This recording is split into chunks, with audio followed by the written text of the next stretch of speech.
nagpapasalamat sa ating Panginoon sa kabutihan ng ating Panginoon. May isang malaking bagay po ang ginawa ng Diyos sa aking buhay. Yun po yung aking pag-aaral. So ako po ay, ang aming pamilya po ay walang kakayahan na mapag-aaral ako. So nasubukan kong nagtrabaho sa gasolinahan. Tapos ngunit nabigyan ako ng pagkakataon na mapag-aral ng ating Panginoon through sa panalangin. So, may nag-sponsor po sa akin, hindi namin kakilala, hindi namin kaano-ano. So, basta sinabi lang na puntahin yung tao ito, gusto niya magpaaral. So, nung kinausap namin yun, ay hindi na siya nag-isip na kung ano-ano. Hindi, pumayag na lang siya. So, yun, nagpapasalamat ako sa Panginoon na higit pa doon. Una, ang problema namin doon, kung sasagutin niya yung tuition fee, wala rin akong titirhan. Pero in-offer pa rin niya yung bahay niya para doon ako tumira sa 4 na taon. So nakita ko yung provision ng Lord, so pagtira ko sa bahay nila. So akala ko, isa akong helper doon, pero may katulong siya. So, hindi nila ako inuutusan, so ako na lang nagpupusa. So, ano yung provision ng Lord? So, kumbaga, yung favor ng Panginoon ay nandoon. So, lahat yun, wala akong nagastos, tuition fee, allowances, tirahan, hanggang sa ako'y nakapag-tapos. So, nung ako'y nakapagtapos, kumuha na ako ng board exam, ay hanggang doon lang yung binigay niya sa akin. Pero humingi ako ng extension. Sabi ko kung pwedeng sagutin niyo isang review ko. So, yun. Sinagot niya isang review ko. Din nga lang, ay kahit na nandun pa rin yung pagsubok kasi nung unang take ko ay hindi ako nakapasa. Pero, ang buti ng Lord kasi noon, ako ay nag-take ng board exam, actually yan dun sa Baguio, ay naramdaman kong ako hindi pumasa, nalaman kong hindi ako pumasa, ay nag-isip na ako anong gagawin ko kasi hindi na ako pwedeng mag-take 2. Kasi higit sa lahat nga, sinagot na nga lahat yung pag-aaral ko, binigyan ako ng isang pagkakataon para mag-review pero hindi ako nakapasa. Ngunit ang Diyos napakabuti pa rin. Kasi during that time, nung ako'y lumabas yung result. After 2 hours, tumawag yung dean ng school. Dean ng Lyceum, na College of Business Education and Accountancy.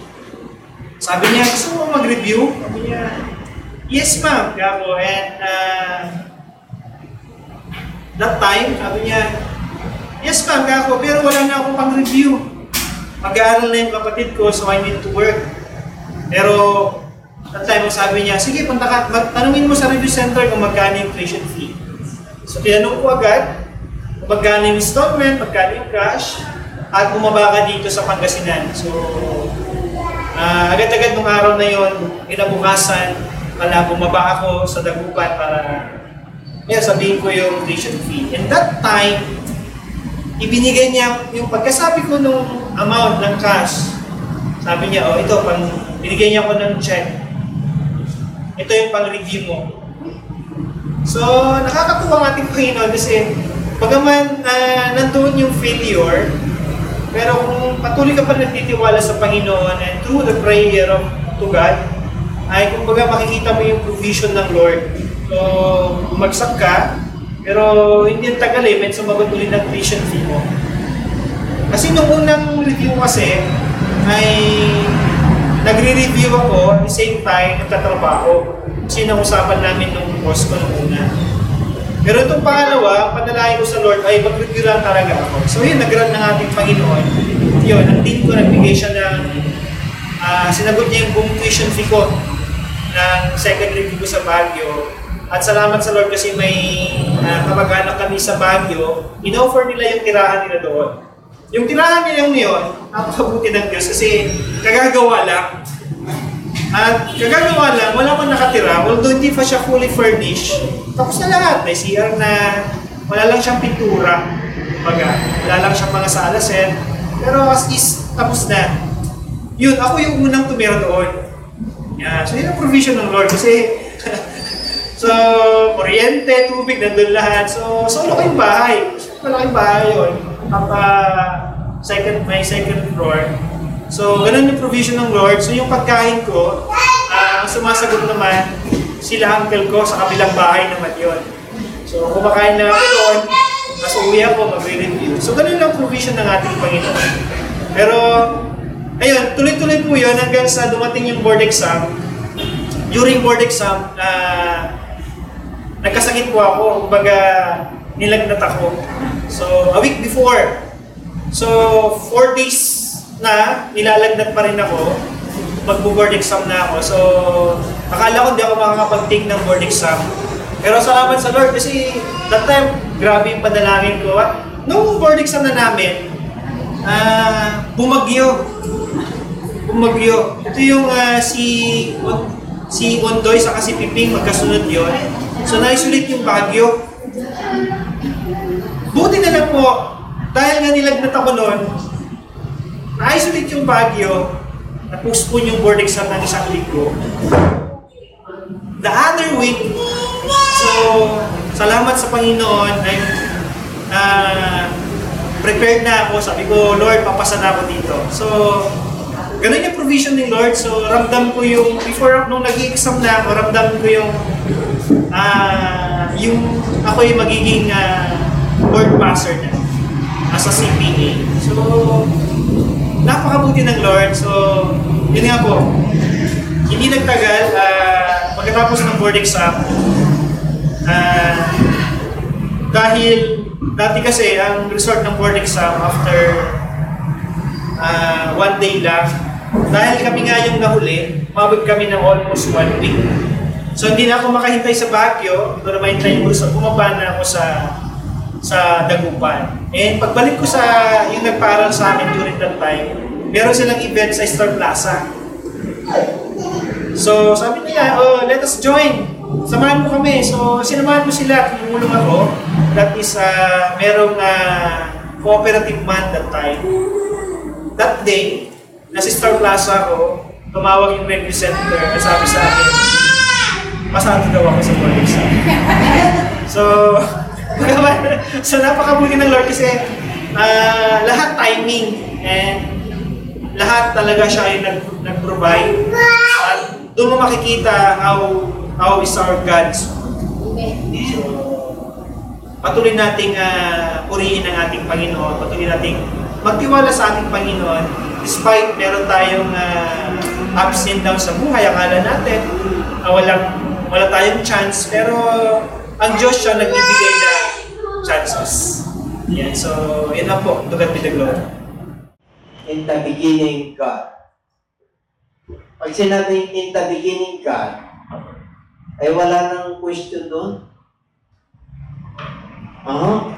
Bakit? Diyos siya. Magagawa niyang lahat. Tao lang po tayo, galing sa alabok. Wala tayong pang gagawin kundi sumunod. Kasi siya ang nakakalam ng ating kinabukasan. Siya ang may hawak ng ating mga buhay. Nais ng Diyos na tayo po ay mabuhay na marangal. Mabuhay na kasiya-siya. Abundant life. Pangako niya po yan. In the book of John chapter 10 verse 10. Sinabi niya po yan. The thief cometh not but to destroy and to kill. But Jesus Christ came that we might have abundant life. Gusto niya na magkaroon po tayo ng masaganang buhay. Pag sinabing masaganang buhay, hindi lang po yan sa material. Sa spiritual, sa emotional, sa intellectual, all aspects of our life, kailangan ma-enjoy po natin. Kasi po, kasama natin ang Diyos. In the beginning, God. Anong ginawa niya nung in the beginning? Created the heaven and the earth. Pag sinabing in the beginning, God, ang dami siyang ginawa. Ilang words lang yun, pero napakarami siyang ginawa. Ano yung ginawa niya? He created heaven and earth. Ang verse 2, sabi doon, the earth was without form and void. Wala, hanggang kailaliman, madilim. Verse 2, but when the Spirit of the Lord moved,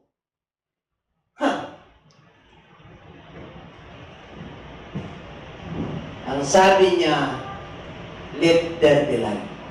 So pag may Espiritu ng Diyos sa buhay natin, ang Diyos na sa atin, may Espiritu pa ng Diyos sa atin, magkakaroon ng buhay. Yung buhay mo magkakaroon ng masaganang buhay. Abundant life. Bakit? Makakakilos na ang Diyos sa buhay ng tao. Kaya nung nagkaroon po ng yung Espiritu ng Lord, nag-move on the face of the waters, kasi let there be light, and there was light. Nakita niya yung light maganda. And God saw that the light was good. Ang ganda yung light. Kaya maganda kayo sa harapan ng Lord. Guwapo kayo at maganda. Bakit? Ilaw eh. Hindi lang ilaw na nakalagay na walang liwanag, nagniningning. Kaya dapat makulay ang buhay ng mga worker ng Lord. Amen? Makulay ba? O black and white lang? Sa dilim at liwanag lang? Ay dapat rainbow colors po tayo, flying colors with star colors, nakasama natin ang Diyos. Pag sinabing rainbow colors, ay maraming darating na hamon sa buhay na kailangan matuto tayo at magiging matatag po tayo. Kailangan we must face the challenges. We must stand up on the promises of the Lord. Tayuan natin ang mga salita ng Diyos.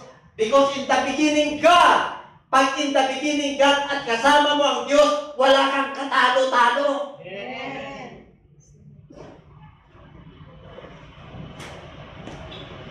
Ang mga problema na darating at mga hamon sa buhay na darating, sa buhay po natin tulad yung may tinatutuo ng ating mga kapirahan. At the end of the day, lahat sila'y panalo.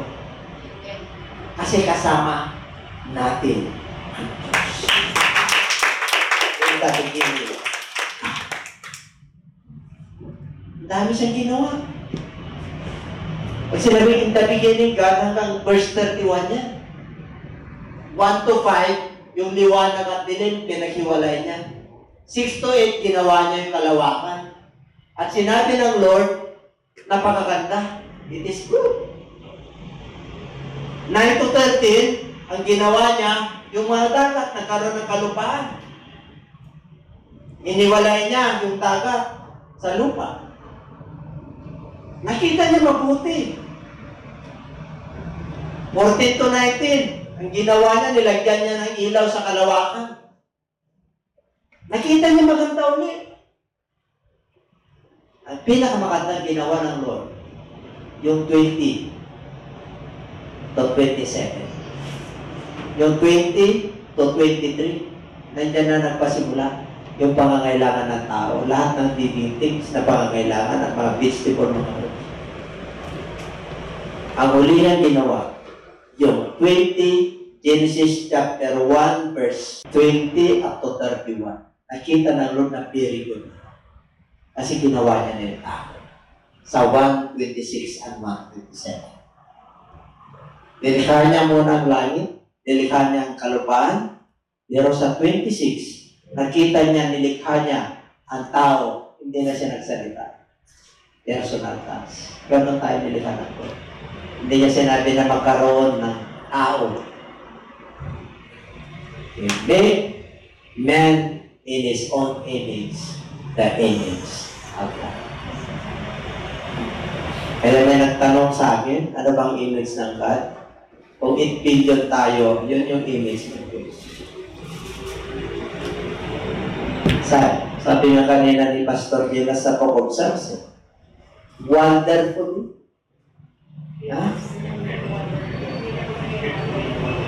Carefully, talagang iningatan ka. Basta yun. Wonderfully, wonderfully. You are peculiar. You are a unique being. You are not an animal. We are human being. The image of God. Kaya sabi mo siya nakali makala. Pagkasama ng Diyos. Grabe. Ikaw na pinakakasama. Hindi ang kilala sa malamang. Kasama ng Diyos. Hallelujah, praise the Lord. Kaya dito po, in the book of Isaiah 7:14, kahit na nagkasala tao sa Genesis chapter 3, the fall of man. Karoon ng pangako ng Diyos sa Genesis chapter 3, verse 15, nailigtas niya sa tatawa. Kaya sabi niya, for the Lord Himself give you a sign. Binigyan tayo ng sign. Ano yan? Behold, the virgin shall conceive and bear a son and shall call his name Emmanuel. Yun yung sign. Nakasama natin ng Diyos Kahit na nagkasala, gagawa pa rin ng Diyos ang paraan. Amen?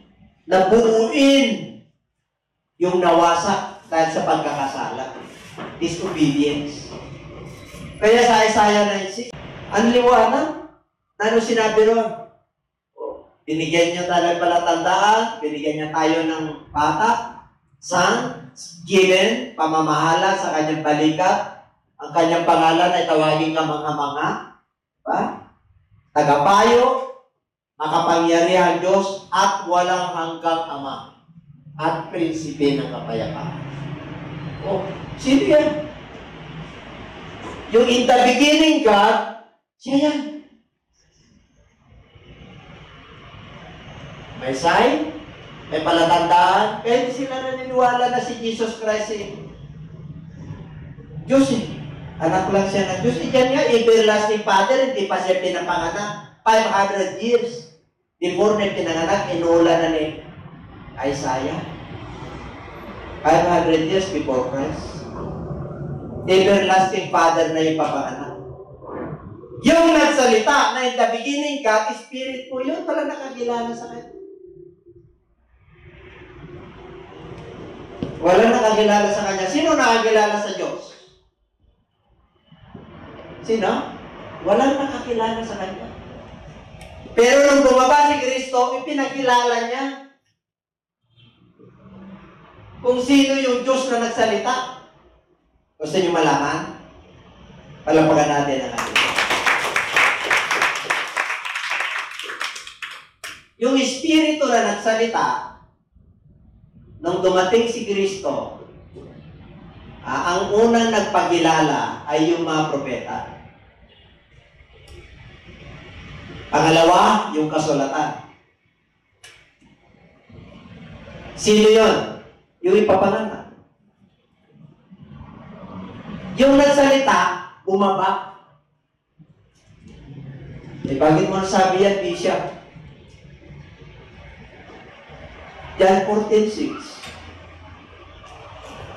Hinahanap nila kung sino yung daan, katotohanan. Diba sabi niya, ako yung daan, ako yung katotohanan, ako yung buhay. Walang makakapunta sa Ama maliban sa akin. Sino nakakilala sa Ama? Walang ibang nakakilala sa Ama. Kahit si John the Baptist, hindi niya kilala. Siya lang yung forerunner ng Lord. Ang sabi niya, hindi ko ang kilala. Pusta niyo yung nagpadala sa akin, yung God, the Spirit, sabihin ko sa kanya, ako yung isang one crying in the wilderness. Who are you? Are you Christ? Are you prophet? Are you Elijah? No, I am the one who cried in the wilderness. I am the forerunner of the Lord.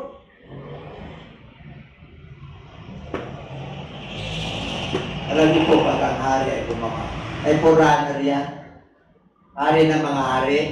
May forerunner po yan. May advance party po yan. Galing siya sa langit. Bababa po siya. Inawi niya. Anong inawi ni John the Baptist? Nagpabaptize yung mga liko. Lahat ng klase ng tao sa Jordan River. Bago dumating si Kristo, ang dami nang nagsisi. Amen?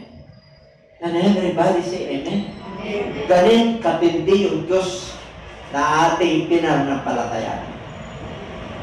Yung Diyos na nagsalita sa Old Testament, in the beginning, God, yun yung nagsalita sa New Testament, in the beginning is the Word.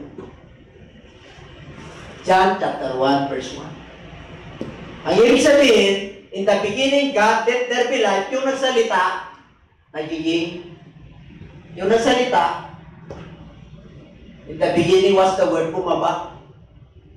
Diba? In the beginning was the Word, and the Word was with God. Sino yung nagsalita? Diyos.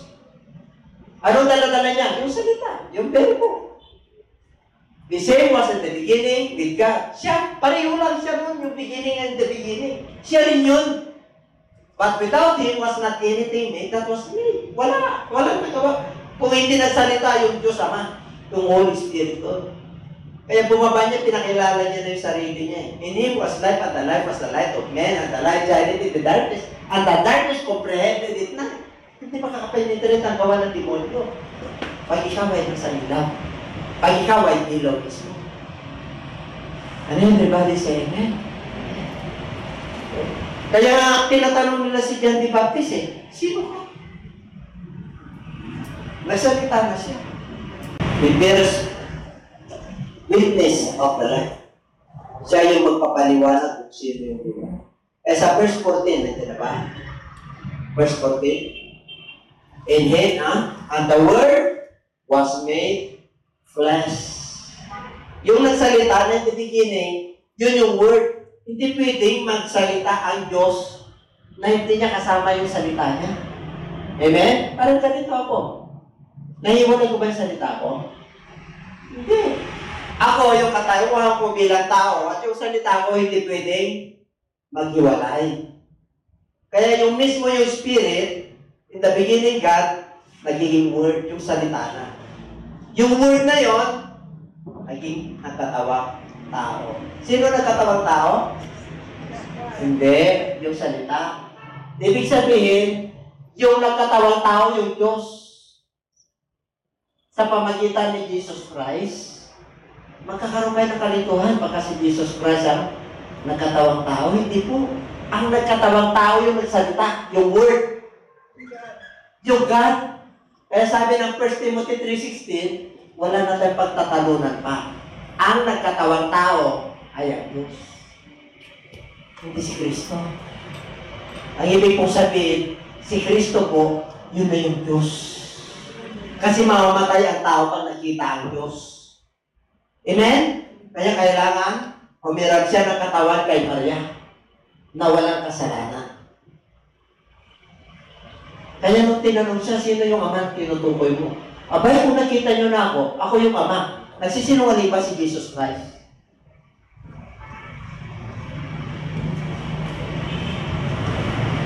So, galalan natin yung amang nagsalita.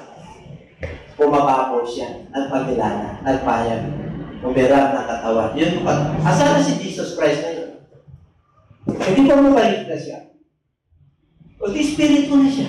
Kaya sabi niya, sa John 20, kanina sino na John 20:19, mas mapalad ang nanampalataya sa kanya ni Jesus. Nakita ba natin siya? Hindi, pero kumikilos siya sa buhay natin.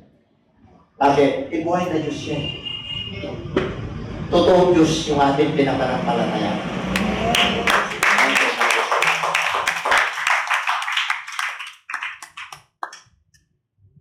Kaya nga, pag sinabing in the beginning, mga kapatid mo, binigyan po tayo ng karapatan na maging anak ng Diyos. Hindi tayo po tinupos sa pamagitan ng yung sa laman at laman. Sa 13 to 14, pag-alam mo. But as many as receive it, to them, given the power to become the sons of God, even to them that believe on His name. Which were born not of blood, nor of the will of the flesh, nor of the will of man, but of God. Kaya pag ikaw ay tinubos, na napalataya ka sa Kanya, ay will of God. Hindi ka na pinanganak dahil sa nanay mo. Kasangkapan lang sila. Pero ngayon mananampalataya ka na, worker ka na, ay will of God na to. Hindi na will of man yung ginagawa natin. Amen? Kaya kung tayo pa tumatrabaho sa ubasan ng Diyos, abay, will of God yun. Hindi mo sarili yun. Amen? Kanya yan. You know, entering heaven is not easy. It's not easy. Sinabi na ng Lord yan eh. Makipot ang daan. Kaya, alam niyo po, ang Diyos po, mula sa Old Testament hanggang sa New Testament, gusto niya na, ang Diyos ay suma sa atin. Kaya sa Book of Matthew 1:23. Kaya mayroong Pasko eh. Mayroong kapanganakan ni Kristo eh. Sinasalubong yan sa buong mundo. Kaya lang yung ibang kontra na maging masaya, ayaw nila. Ayaw nila na masaya ang Pasko. Ayaw nila na masaya ang Disyembre. Wala raw Pasko. Totoo naman, walang Pasko sa akin. Meron Pasko sa akin, Passover. Ang Tagalog ng Passover ay Pasko. Ganyan lang nalaman. Pero hindi lang pumapasok. Amen? Hindi lang nagsisikil. Kasi may panahon ng pagpasok ng Diyos sa puso natin. Kahit na matagal ka na sa pananampalataya, pag hindi mo na ingatan yung salita ng Diyos, hindi po yan pupunta sa mabuting lupa. Ang salita ng Diyos ay nalalagyan sa 4 na klase ng bahagi ng lupa. Pag ang preacher ay nangarap na pupunta sa daanan yung iba, ninanakaw ng demonyo. Kaya hindi niya naunawaan. Pangalawa, nasa batuhan. Pag nagkaroon ng problema, mababaw yung pundasyon, natatangay sa mundong ito. Kaya yes to the word, yes to the Lord siya. Yung pangatlo, yung pleasures of this world. Walang ibang ginawa yan, kundi trabaho, pamilya, pagyaman, member. Worker man, exist work, exist hours lang. Exist, yung exist lang. Kung ano lang yung gusto mo. Yun lang yung pagka-alay mo sa Lord. Ang gusto ng Lord yung the best. Kahit na kunti lang yung panahon mo, pero yung the best. Naman yun. Saturday nga ito, pero the best. Alam ng Lord yung sinakripisyo. Gabay lang ng Diyos yun, inspired by God. Meron lang kaming guidelines. Pero pagdating ko na rito, Lord, bahala ka na. Basta alam nila kasama ko ang Diyos. At alam nyo, nakasama natin ang Diyos. God is with us.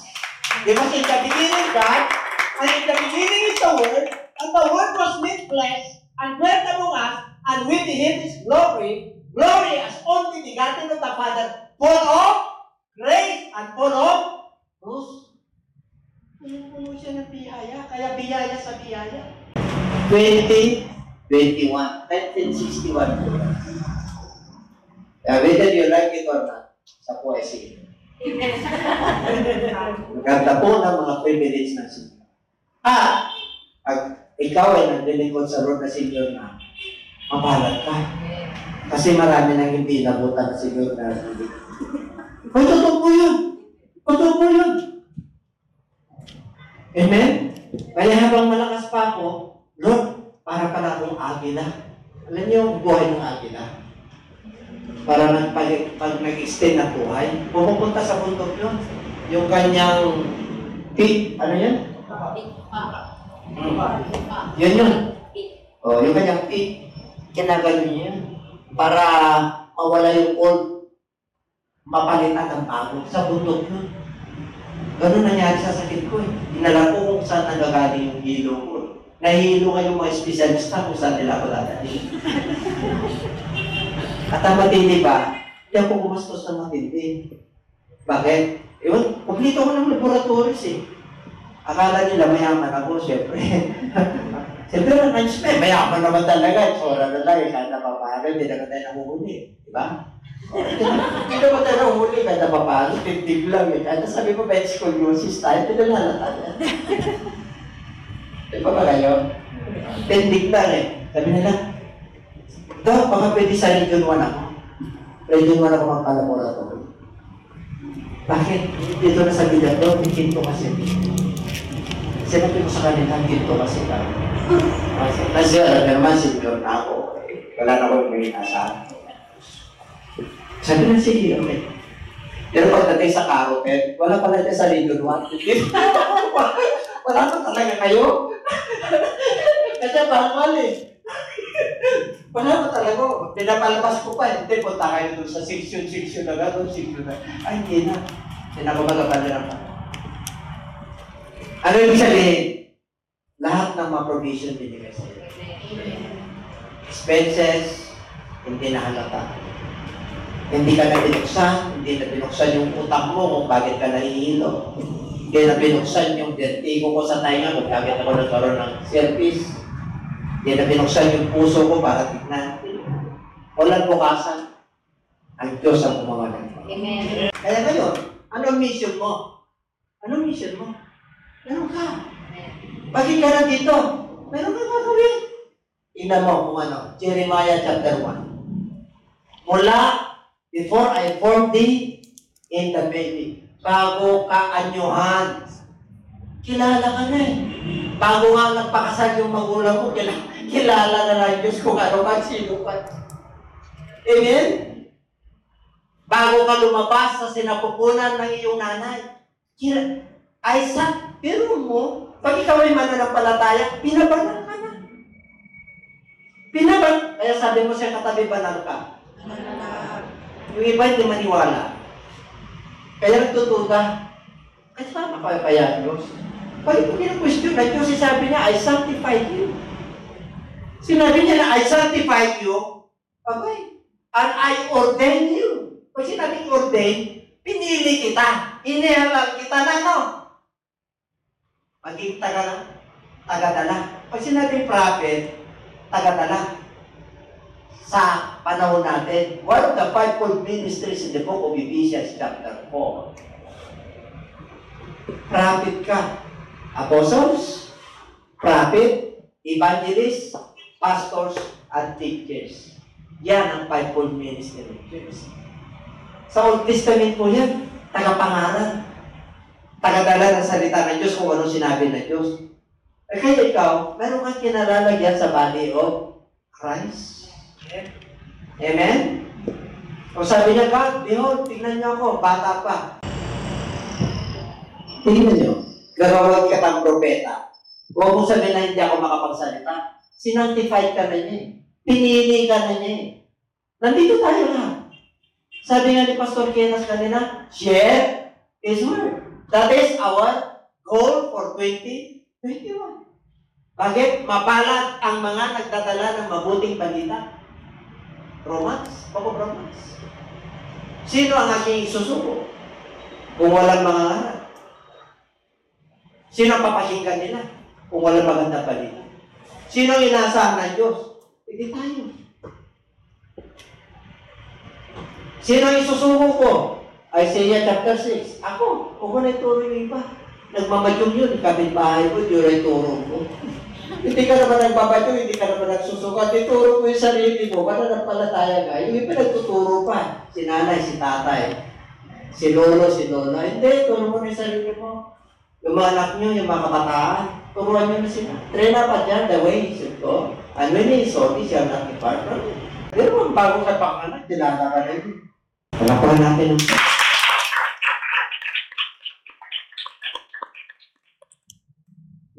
John 15:16. Hindi kayo pumili sa akin. Ako pumili sa inyo. Sino pumili daw sa atin? Pinili ka ba yung tatay mo? Pinalit lang siya kasagapan, pero pumili sa atin. Ano gagawin daw natin? Umayo. Mamunga. Manatili ang bunga. Ibig sabihin, gumawa ka kahit na pandemic. Amen? Wala yung sinabi, hindi tayo pwedeng lumabas. Hindi tayo pwedeng lumabas eh. Meron ka namang context eh. Kumusta ka na dyan? Kumusta ng pandemic? Nandiyan na ba sa'yo? Positive ka ba?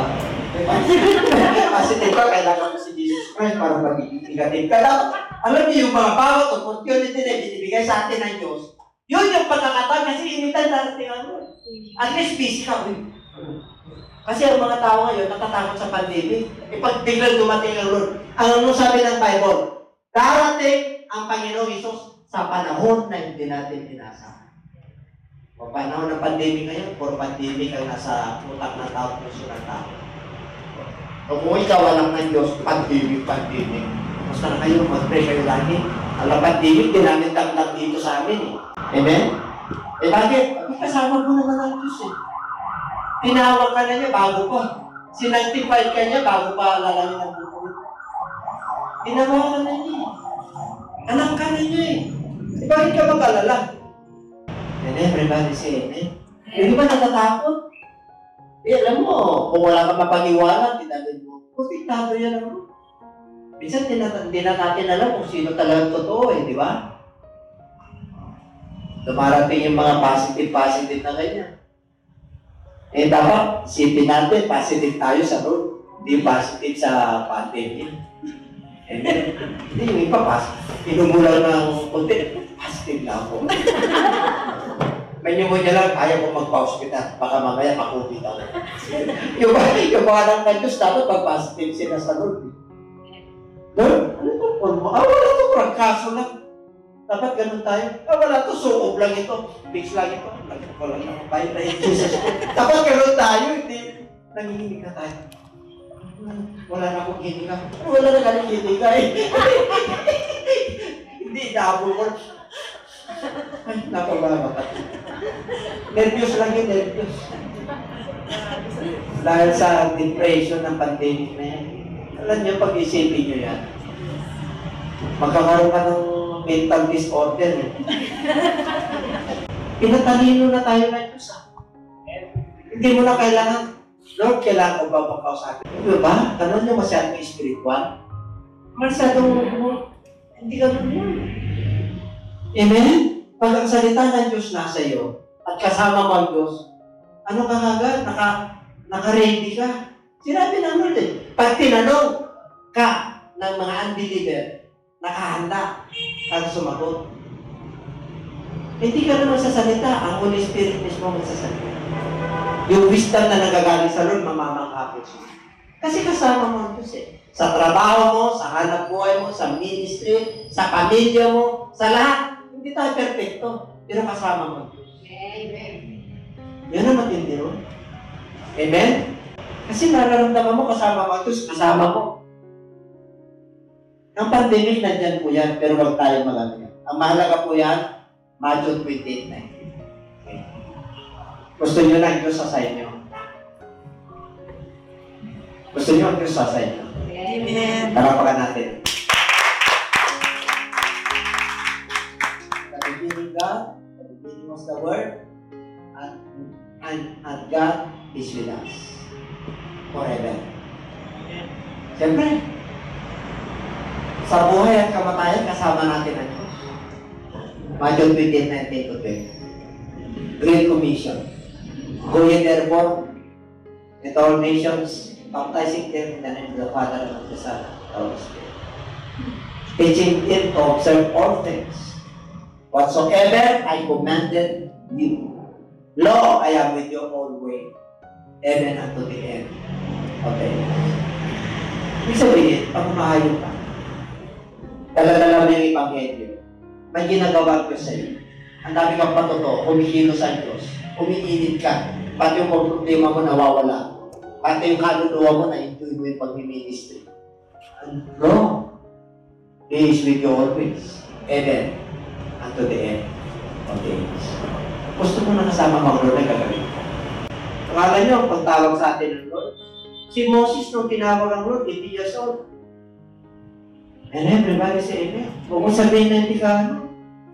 Pag nakita ng Lord na maayos ka, kailangan sa gospel, ganun tumugon ng Diyos. And everybody say amen. Amen. Kaya dito po, Revelations 1:8, I am the Alpha, the beginning and the end, which is and which was and which is to come. Sino raw? The Almighty.